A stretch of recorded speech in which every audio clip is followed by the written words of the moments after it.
I think we're live now. Hey, everybody, just give us 30 seconds. Can make sure we have some time for people to join on. Ryan, you there? I am. How are you, man? Everything's good. My home office does not look anything like yours. I had to sneak away from the kids and the family and the chaos. I'm in my master bedroom, and this is my virtual, what I wish my home living room looked like right now. There's a lot of people that wish they had a different living situation right now, at least a home office of some sort. So we all understand it. I'm in a bedroom that I've rigged into this somehow. Well, it looks good. Thank you.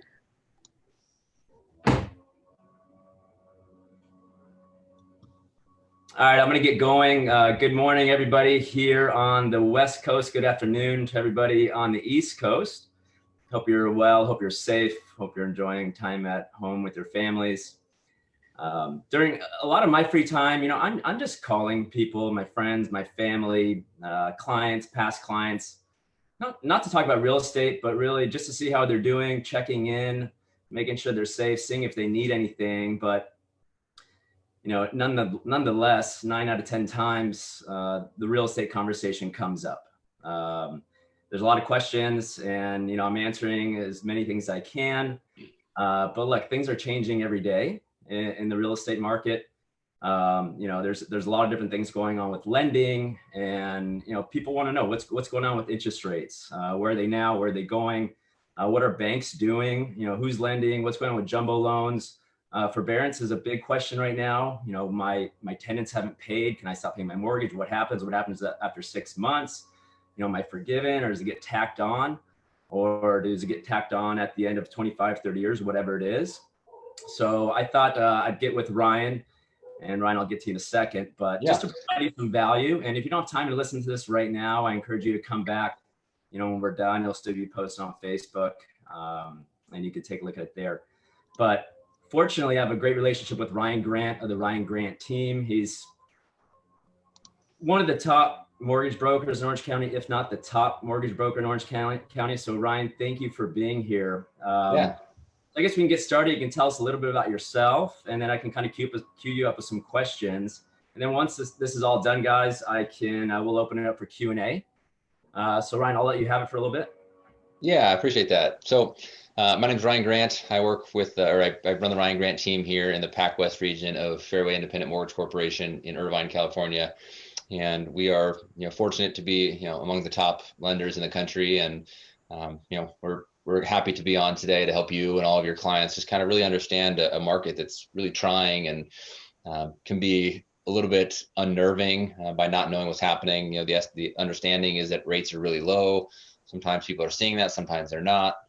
Sometimes people are trying to get forbearances and they don't know how. They're trying to get SBA loans. There's just a lot of uncertainty in the financial markets and the real estate world. So we're doing everything we can to provide value to the consumer to just help them navigate through a challenging time. So appreciate you having me on today and looking forward to helping any way I can. Yeah, thank you. And the landscape is changing every week, every day, and thank you for staying on top of it. And I appreciate all the phone calls because you're just a wealth of information and knowledge. But why don't we just dive right in?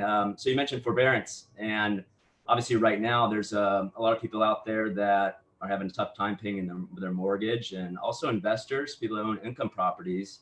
I think it was a third of tenants in California didn't pay their rent. So Yeah. they're also going through some struggles. So what exactly is forbearance, and what does that mean regarding the mortgage that you're not going to be paying if you decide to go that route? Yeah, so forbearance is something that a lot of people are misunderstanding, and I think in large part the media is portraying it a little bit incorrectly. And you can't really blame them because a lot of people didn't know what it was initially. They just thought, okay, if I can't make my mortgage payment, excuse me,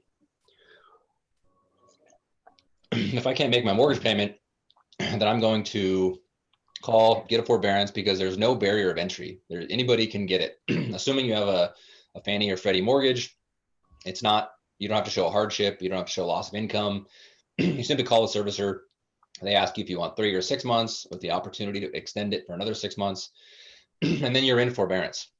The challenge is, what does that mean and how do you get out of it, right? And so I'll share my screen with you so you can kind of see what we are seeing here. So A forbearance is really, 180 days, give or take. It's not payment forgiveness.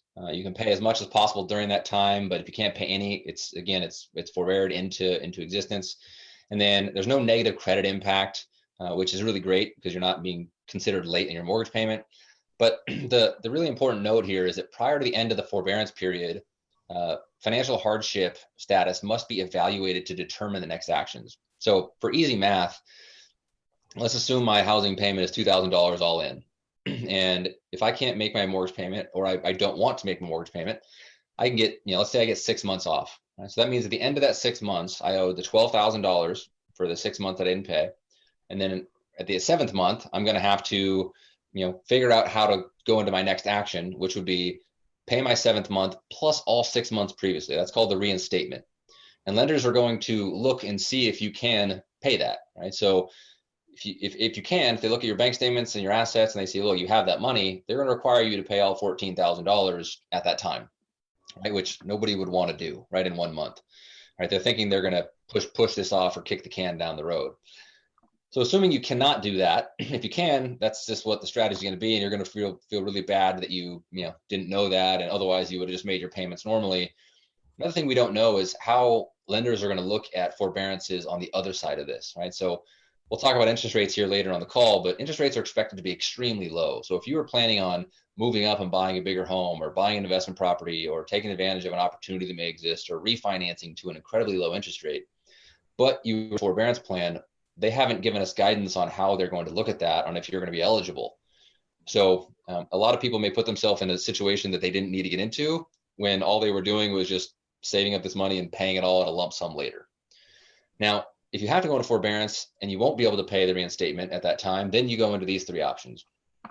One was going to be a repayment plan. So in this case, they'd take my $2,000 payment, they'd add $1,000 a month for the next 12 months until I caught up to that $12,000 I owed. Well, that now means I owe $3,000 per month. And if you couldn't pay 2, now you're having to pay 3. Yeah, if I was having a hard time paying 2, paying 3, if I hadn't bounced back economically yet, would be a challenge, right? And so let's say I don't qualify for that, or I don't want to do that, right? I mean, it's a bad strategy. Next would be going into deferment. Now, you can only be a couple payments past due on this. So if you're more than that, it wouldn't even work.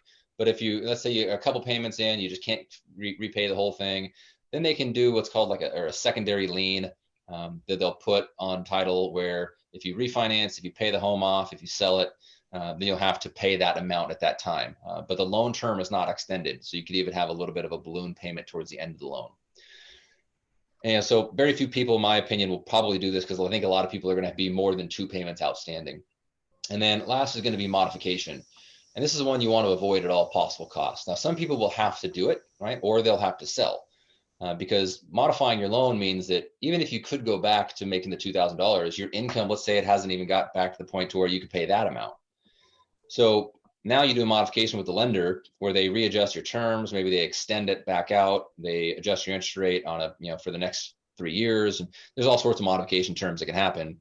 The problem is, a modification from the lender's eyes is seen as the same thing as a short sale, which means you're disqualified for buying a new house or refinancing for the next 3 to 7 years, depending upon the type of mortgage you have. So we want to help people avoid getting into that modification world if they can avoid it. Now, some people won't, and that will be kind of where they end up. And some people will realize that it actually probably makes more sense to sell their house before going into modification, because if you can sell your house and still get the good proceeds from it, rent until maybe 6 to 12 months till you get back on your feet and you're back to normal from an economic perspective. And then, you have all those proceeds, you have that liquidity, you have that security, then you can go back into the market with really low interest rates and buy a different new home in maybe a different area, a different size, different location. Right.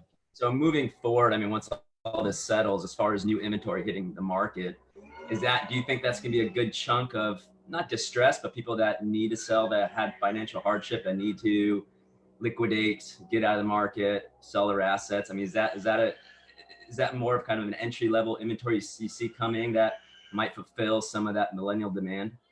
Yeah, that's a really great point. So we've had millennials have been kind of not treated all that great from a historical perspective.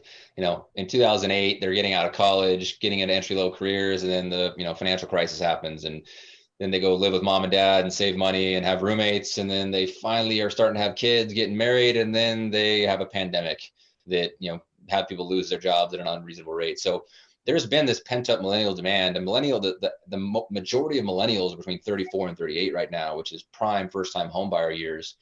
And they're having children, and with really low interest rates, there was so much demand coming into the pandemic and so little inventory in general, but even less first-time homebuyer entry-level inventory, that it was just this pent-up demand. So what we expect to see is more entry-level housing coming out of this, and we expect to see high inventory met with high demand, which I believe will keep housing prices stable. There may be a slight dip before it moves back up, which I believe is what most economists are predicting. But yeah, it really will have an impact, because there will be some people that need to sell or should sell to avoid modification or to avoid putting themselves in a difficult position. And then there's going to be some people that want to relocate to different areas. There'll be a ton of reasons why people will want to make a change. And it'll all, in my opinion, be for the better, because there's been a lot of people who've been sidelined for some time who want back in. Yeah, we're seeing much of the same. I mean, as far as a strong real estate market once this is done, but it might not happen right away. Look, before this, we had such a robust seller's market, super low inventory, high demand, affordability was there, rates were very low. And so I guess it really just depends on how long, the stay home action takes place, how much of an impact it's going to have on the economy. But, second quarter, obviously it's going to be rocky, but, we're looking forward to a strong third, fourth quarter and all of 2021. Do you kind of share the same sentiment? Yeah, I really do. Before I get into rates, I would just say one thing, to look at, when it comes to forbearances, if you're wondering if you should make your mortgage payment, if you shouldn't, how it would impact you, reach out to Andy.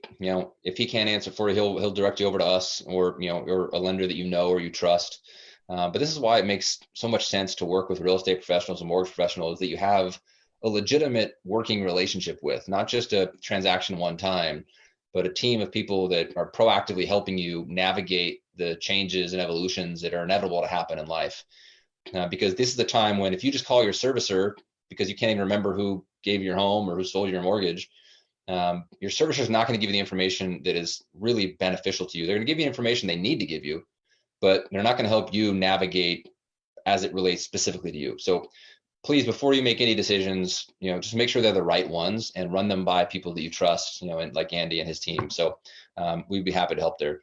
And then in regards to your question about how we come out of this, I try and refrain from Nostradamus. Ryan, I just want to hit on your point. Right now, more than ever, it's so important just to have a team, whether it be, a real estate agent like myself or somebody else, and a mortgage broker, lender such as yourself, but somebody that's really in tune with the market, what's going on. There's so many moving parts right now, and it's not just about helping somebody buy or sell a home or obtain a mortgage. There's a lot of guidance that needs to take place right now, especially to stay ahead of the curve, because, if you're thinking about buying or selling down the road, you don't want to plan once all this is done. You want to start your planning now. So again, happy to be of help, and I know Ryan is. We'll share all our contact information after this. But sorry, I just want to add on to what you had to say, Ryan. Go ahead. Yeah, no, that's perfect. So to answer your question about kind of what we see moving forward, this is a chart that came out was about a month ago. A new chart should be coming out any day now from Fannie Mae, with just a forecast of not only housing starts, housing sales. You can see that everything is holding pretty steady through 2021. A lot of things are even moving up, like single family sales are going to move up at the end of the quarter, end of the year, and then moving into 2021. Total home sales are going to move up for the most part. And again, these are all predictions, but median housing price in thousands is going to stay, higher at the end of next year than it is at the end of this year. And it's all in largely part due to the fact that housing affordability is going to be insanely good right now. With interest rates, these were expected as of March 10th. So when it comes out again, probably any day now, my assumption is these will probably be at 3 or 2.9 in terms of what they project interest rates to be into 2021. And I can't tell you how much of an impact that is going to have on the psychology of why people should be buying a home now, because leverage is really important. And managing assets during this time is something that I wanted to make sure that we talk to you about and your clients. Really understanding, if you can borrow any money at a rate in the 2 or 3% range for a long period of time, that just gives you so much opportunity to use any other asset class you have for real long-term growth, right? And if it also gets the big component of putting a roof over your head in place at the same time, it's just an absolute no-brainer from a historical perspective. And so that's why we expect to see the strong, I don't even want to call it recovery, but the strong burst out of this platform. Now, again, the longer it goes and the more deeply economically it's rooted, there could be some more challenges. But I think with the information we're seeing right now, that it looks like there's some advancements in when the cure or the vaccine will come available towards the end of the year. There's a lot of movement in terms of how distancing or social distancing or sheltering in place is bringing down our numbers. So if we get to some sense of normalization with really low interest rates, and the fact that the stock market went down 35%, right? But now it's only down 17%, right? So we paired off half of the losses in a matter of weeks, right? And so I think there's a lot of optimism coming out of this thing. And I think the people, like you said, who plan now for what will be coming are going to be way better off for it. So I never want to be opportunistic in the face of a crisis, but assuming that everyone's healthy and staying safe, then it is a good time to look at opportunities and to evaluate your situation and to talk to a team of people who can help you be educated as to what's in your best interest. Yeah, absolutely. I think there's so much negative talk I'm hearing every day, and I love the mindset. You have to stay positive. You have to be optimistic. Obviously, a lot depends on what's going to happen with the stay-home order and the virus, but I have an optimistic outlook, and I love sharing that with people. So I'm glad you agree. But hey, sorry to go back to the forbearance. I don't know if we hit on people with various assets and income properties, the investors. Do they have the same type of opportunities as the homeowners? If they have tenants right now that aren't paying, are they more likely to get some forgiveness, or are they going to be responsible to pay back also? You're talking about if I own an investment property? Yes. Yeah, same thing holds true. So if I own an investment property and my tenant's not paying me, well, if they are or if they aren't, I can still get a forbearance, right? Like if I have a mortgage and it's a Fannie or Freddie mortgage, I can absolutely get a forbearance. Now, if I have a jumbo mortgage or a non-qualified mortgage or like a niche type product that wasn't backed by Fannie or Freddie or Ginnie, that's going to be up to the servicer to figure out if they want to help me out with the forbearance or not. Most of them are. But yes, anybody with a mortgage is likely to get a forbearance without even showing that your tenant is or is not paying. So again, I would really challenge everyone, if your tenant is paying you, keep paying your mortgage, right? Because it's really not, there's no actual financial benefit unless you need it, unless you're in a hardship in other areas to where you can't do that, then continue to pay your mortgage as normal, because it will help you with the opportunities that exist on, taking that interest rate on your investment property from maybe something at 5 or 4 down into 3, right? Or even lower. And so there's no reason to do a forbearance unless it's a financial necessity. It's just that the media portrays it as, get a forbearance. Why not? Right. And we've had a conversation with a lot of people that have done that. People think it's free money, and it's just not going to be free money. And it'll have a big impact on your credit and your ability to purchase down the road or refi down the road. Yes, it definitely could. Ryan, do you have anything else as far as what was on the schedule? I just want to just kind of get your thoughts on, in your market with your clientele and kind of what you're seeing. What are your thoughts on the impact of the housing market? And, we're not going to hold you to a forecast, but, what are you, when people are asking you what's going to happen to the value of my home, or should I sell or buy? How are you helping people manage through that educational process? It's, tough question, but it's getting asked. I look at it as an opportunistic market. Depends on whether you're looking to buy or sell. If you're looking to buy, I mean, right now in this market, there could be opportunity out there. We're seeing it. I mean, some sellers that need to sell, want to sell, are discounting their homes. Not only homes that are on the market right now, but also homes that are in escrow. We're seeing a lot of renegotiations happening, and some sellers are reducing, others are not. They're just staying put. So again, for a buyer, right now, obviously a lot less competition. There's not as many buyers in the market. So, 2 months ago, where you're seeing some multiple offers still, some properties still getting bid up, you're not seeing that right now. So it's a great opportunity for a buyer. For a seller, again, depends on your position, but could also be a great time to sell for you. If you're looking to, say, upsize, I mean, great time to liquidate your asset, have cash on hand. And when that opportunity comes to buy your move up home, you're ready to go. And so if you feel like you might have undersold your house in this market, it's a great opportunity to find value on your next purchase and make up for it and then some.